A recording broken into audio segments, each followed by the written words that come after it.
I think that objects have this archiving value, that we give them this emotional value that also receive from us.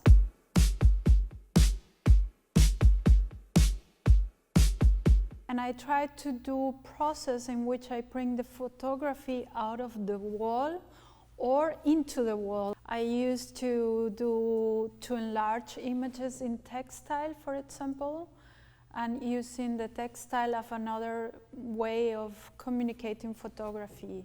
As well as Dunia and I were talking a lot about many topics that overlap on the base of what is migration and what is identity. And we were from the start talking about food a lot, about what foods do we eat, what does it mean, and then it went in different directions, but at some point we came back to this idea of the kitchen as a place where we create, where we also hold memory.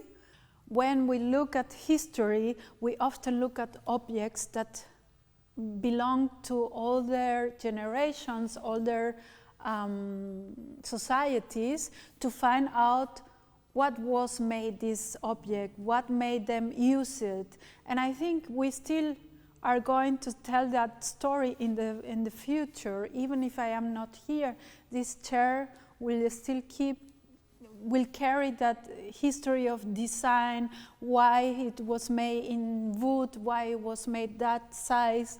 It will say something not only about me, but in memory in general of humanity. I brought these books as kind of like they are part of my research. One of the books, I found it when I was traveling last time at home, is called Memoria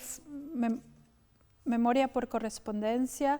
Correspondencia is like mailing memory, and is the autobiography of Emma Reyes. And I found she's a painter from Colombia, and she has an incredible, sad, difficult, resilient story, and she also migrated. And in this book, she basically tells the story that she never told to anybody, to a friend, in letters. And I found that very, very inspiring.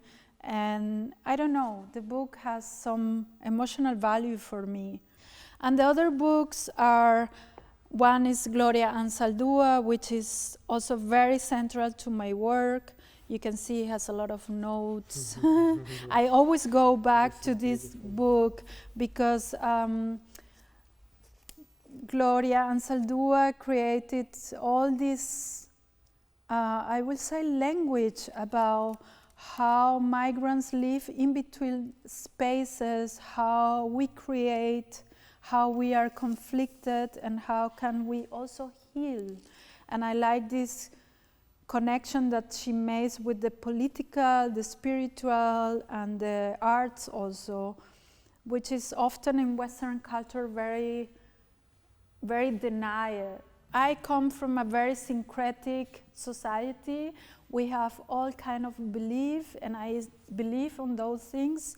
And I felt very isolated when I came to Europe, because it was like, no, this is too Christian, this is too that, and it was like, or too metaphysical, or too esoteric, and there was no value on it. And I really value this other world that we can understand, and often is in Western society, well, it's denied in so many ways.